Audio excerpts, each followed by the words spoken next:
Namaskaram, Sadhguru. Could you please elaborate on the number 33? I know it's a very significant number for one in one's life. And next month, next Purnami, I'm going to turn 33. And I know there's like some special sadhana that is being given in the center for people who are below 33. So I wanted to know, like, if I pass this mark, what's the significance in my spiritual path? Oh, we have sadhana for old people also. Nice to hear. Thank you. Well, in the yogic culture, first 8 years, or actually 8.5 years, is considered childhood. So these are not counted. Though Balavastha is up to 12, it's the 8.5 years where you're a real child. You know it from your own experience. After you're 8.5, only your parents thought you were a child, but you were secretly many things. Yes, adults think that you are a child, but you know you are not one. Because your childhood in many ways ends at 8.5. So if you take two solar cycles, which is 24 years or little less than that, and add 8.5 years to it, it will become 32 and 3/4 or something like this. 32 years and 7 months or somewhere there. Exact calculations we can make, but it's nearly 33 years. So when these two cycles end, plus the Balavastha, leaving that when it ends, it is a possibility. This is a time when your life could take on a different level of propulsion. If you have prepared yourself well, either with education or some skill or yoga or inner dimensions of your life, if you have prepared yourself on any of these things, that is the time when it can propel, or that is the time when it can start crashing. You know, in the Western societies, they talk about midlife crisis. It usually starts around 33, 34 years of age. Suddenly people don't know what to do with themselves, life getting meaningless. Or those who are successful, they find traction and suddenly they explode into different levels of success or well-being. All this can happen because within the system, it has completed a certain cycle. Either it can take off or it can crash. So sadhana for before 33 years of age is one kind, that is more preparatory in nature, so that when that moment comes, they will be able to make it into a positive time in their life. Because how positive it becomes at the age of 32 to 33 years of age, this will largely determine the trajectory of one's life and impact in the entire life. Your entire life will be largely… the trajectory of that will be decided at that. If life doesn't really take off at that level, then you may do well, but you will never fly. You will, uphill toss. Not that you can never fly, that's a wrong thing to say, but difficult. You need more fuel to fly. You will need lot more fuel to fly. But if you've brought your life, your physiological structures, your energy structures, your internal geometry, if you brought it to a certain level of maturity by the time you're 33, then life takes off much more effortlessly. Otherwise, it will need much more effort. This is why we set up sadhana for below 33 years of age, so that they prepare, they organize their internal geometry, they organize their energies, they conserve themselves in such a way, when life wants to burst forth, you have the necessary fuel to do it. See, You want to throttle up now and fire up really big, but your tank is empty. That's going to be trouble. It doesn't matter how much possibilities are there, your tank is empty, now this is not going to fly.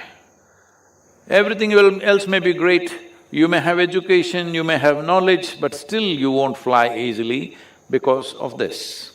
If you miss this, 33 years of age, those of you who are looking depressed, Sadhguru, I'm 35, what to do?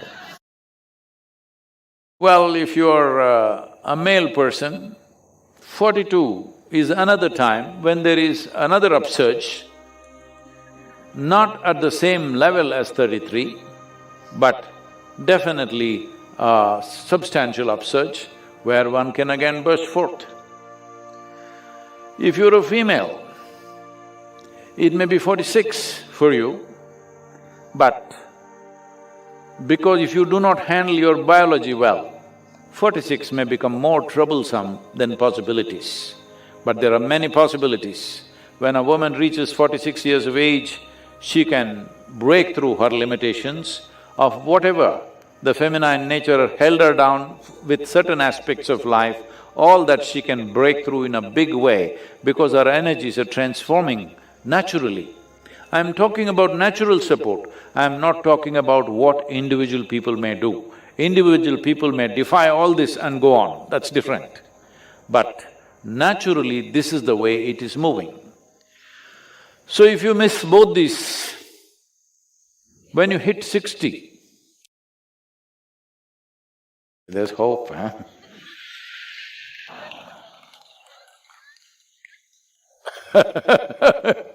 When you hit 60, in many ways, your fundamental structure within the system is changing. You are not much of a man or not much of a woman unless you are in your head. If you're too much in your head, it will be, otherwise in body, you're neither not too much of a man nor too much of a woman. This gives you a new possibility. A whole lot of people burst forth at this time, but by then a lot of people are sick, they got various problems and they're carrying baskets of karma on their head. Because of this, by 60, their back may be bent and they're defeated and their visits are only to medical spaces, not to sacred spaces, but to doctors and psychiatrists and stuff like this. If you've gone there, you will miss that bus also. But 60 is a tremendous possibility. This is why in this culture, if you… at the age of 60, there are various rituals to do. If you're a married person, when you become 60, you get married once again so that it becomes a new possibility, that it is not a trap, it is not a bondage, becomes a possibility. That is the idea of 60 years of, when people become 60, they get married once again to the same person. You have to specify this today. Today you have to specify this, otherwise it was always understood that way. So you marry the same person once again because when you married at 20 or 25 or whatever age, body was dominant. At 60, your consciousness could be dominant and there are new possibilities. So, whether married people go through these kind of things, others go through other kinds of rituals, and many people start their yogic sadhana only at 60. But for all this, you must at least keep yourself in a reasonable shape and form. If you're trying to imitate Mother Earth, or you become sick in various ways, then that possibility will not be available. So if you're below 33, best to hit the 33. Before 33, you have energized yourself, you organized your geometry in such a way that you are never the impediment in your life. You are not the issue. This one thing you must do. There are 1,000 issues in the world, but you are not the issue. This much you do, then you don't worry about these times. You are 33, 34, 35, you can fire up any time. I'm sorry, should I say all the numbers? No, you can fire up any time. But in terms of preparation, up to 33, 32 years and 7 months, to be reasonably precise. If you done enough preparation in reorganizing your geometry, your energetic processes, your thoughts, your emotions, if you settle these things, then life will open up like a burst. So we are trying to do this with our Samskriti children. Everybody is wondering what will they do, what will they do, where will they get a job, how will they go to McKinsey, how will they go somewhere else? They will not go to those places, but they will go to better places. Because the way they're organizing their energies, the way they're organizing their geometry, if… because we have to release them by the time they're 18, 20, they've completed this, if as soon as they go home, if the parents don't mess them up, I hope they won't do it, because they had the wisdom and the courage to put their children in Samskriti, but they become overly concerned. Now you're 20 and you don't have a certificate, what will you do? As I've spoken in recent times, this is only now, in the last 60 to 70 years, that you have to stick a certificate in your face and go, and that stupid certificate opens doors for you. Otherwise, never in the history of humanity, a certificate opened a door. It is only you, your competence, which opened the door. Once again, world is moving that way. A whole lot of business enterprises are no more asking for your qualification, they're just asking what can you do or what have you done till now. And that is where it will go. If you invest enough time in organizing your system till you're 33 years of age, well, when that moment comes, possibilities open up naturally and many things are possible. You should not also exhaust yourself too early, this is important. Right now, especially in United States, people come and tell me, my boy is 11 years old, he's already the CEO of this company. I said, what? You already thrown your child in the marketplace. Unfortunately, as you become adults somewhere, at least you have to keep one hand in the marketplace because the whole world has become economics. But you threw a 11-year-old child, that means at 11 if he became CEO, probably he started at 6. A 6-year-old child, you threw him into the marketplace, this is the worst thing you can do. You do all this nonsense. Please leave your children out for some time, let them grow, their body, their brain, their sense of perception and their geometry. You must understand, this is very important. In the physical world, if something significant has to happen, the geometric equanimity and the geometric smoothness of existence is needed. If that is not there, well, you can do many things, but all that you will do is friction and suffering. If there is no geometric equanimity, if you look at any mechanical object, any machine, you will see if there is no geometric equanimity, all that will happen is friction.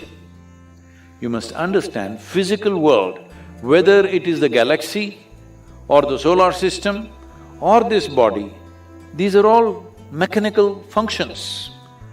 It all depends on geometry. How smooth the geometry is, that is how smoothly it will function. Otherwise, it will become frictious. When it's frictious, the faster you go, the more you will suffer. This is happening. Successful people on the planet who are trying to be on the fast lane of life are suffering lot more than those who have failed in their lives. Though if you fail in your life, oh well, you can walk on the beach and enjoy yourself because you have the time. This is a beautiful thing about failure, you have time. Hey, what is this, guys? I didn't know there were so many of you.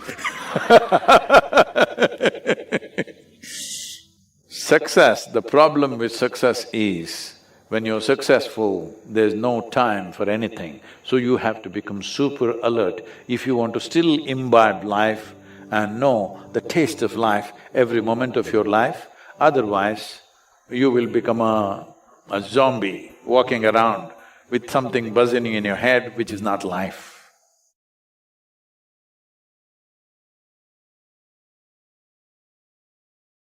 I know you have very interesting views on it. So, greed. I'm talking of in the corporate context, and we'll explore many hues as we go along of greed. But I'm sure we would all very curious to hear your views. If you use the word greed, what it means is you're operating market economy with communism going around in your head. Only if you're a communist, you can talk about greed. If you're market economy, don't talk about greed, talk about better laws. If somebody is making $1 billion per day, let's tax him. 900 million you can tax him and that will be distributed anyway. But enough to give him incentive to go on, not to take away his spirit. So this is how capitalism is managed. Here you don't talk about this whole corporate social responsibility, I think it's funny. It is just an eyewash. Instead of that, the government, if the administration, if it has the necessary sense, you can bring the right kind of policies where businesses can grow unbridled, but it will naturally benefit the rest of the society. This can be done with simple laws, taxation and other kinds of laws. Business laws can do this. There is no need to talk about service, there is no need to talk about greed. Everybody can live with dignity because if you are the receiving end of the service, you lose your dignity. If you are at the giving end of the service, you go to heaven, both are wrong. What I hear Sadhguru saying is profit is a good motive, and if you call it greed, that greed is good. And greed is I good. think that is something that profit is something that Now, if you look at the definition of greed, what is for somebody who is walking to his workplace or his home, somebody who rides a bicycle and refuses to take him on the bicycle is greedy man. Somebody who is riding a bicycle sees a man driving a Maruti car and he thinks he's greedy. Just single man driving a Maruti car, he could take me, his family and my family in the Maruti car because Indians are able to squeeze. Man who's driving a Maruti car, when a Mercedes or a BMW whizzes past him, he says vulgarity of greed. A man who's driving BMW looks at a man who's driving a Bugatti and he thinks that is greed. So who is to set this definition for what is greed? I'm saying once you have chosen market economy, there is no room for that vocabulary in your life. You understand greed is the driving force. Now, it is for the laws to manage the greed so that your greed benefits everybody else. In African lore, there is a saying, when the lion feeds, everybody else gets fed. So if you're a lion, you have a big capability, when you feed, it is the laws which should make it in such a way, if you make profit, everybody should live well. Instead of talking about greed and service and corporate social responsibility, I don't know why they're deviating themselves into all this So stay focused on maximizing profitability. Yes. Tax appropriately and let everybody grow. Namaskaram Sadhguruji, I'm Divyanka Tripathi Dahiya, and it's a privilege that I can ask you something. My question is that why are all the forbidden things so enjoyable and how to stay away from such temptations? Namaskaram, Divyanka. Who forbid you from doing what? So this, what is forbidden and what is allowed is not a part of this culture. This comes from another place. You know about the dumb couple? You heard of those dumb couple, Divyanka? Adam and Eve I'm talking about. So, when they did not know what to do with each other, they ate that apple. They had only one apple and they thought they were in heaven. So after eating that apple, they fell and the forbidden tree. What people have forgotten is, the forbidden fruit was the fruit of knowledge. So, God said, it seems, do not eat the fruit of knowledge, because knowledge is forbidden. because life happens out of awareness, not knowledge. Right now, we have accumulated stuff in our life in such a way, something is good, something is bad, something is virtue, something is sin. Because of this kind of divisions, because of this kind of discrimination from one activity to another, now we have this problem. These things have been said by people who have no clue what human mind is made of. Right now, Divyanka, if I ask you not to think about monkeys for the next 10 seconds, can you not think about monkeys? You'll think only about monkeys. So, the very nature of the mind is such that in this mind, there is only addition and multiplication, there is no subtraction and division. That is, you cannot take one thought out of your mind. If you make efforts, it will only multiply. It is like a car with all three pedals or throttle, whatever you touch, it only goes fast. So, in this mind, somebody told you, this is a sin, do not think about it, that becomes your full-time job. So drop this what is forbidden and what is not forbidden. What is your natural inclination, that you do joyfully, there is really no harm. And when you take time to recognize what is your natural inclination, believe me, you will not do anything in excess. You will see that everything falls into place as it should be. Right now, small things have become big things in people's minds simply because they're trying to avoid. This is the nature of the mind. What you don't want to think about, that's all you will think about.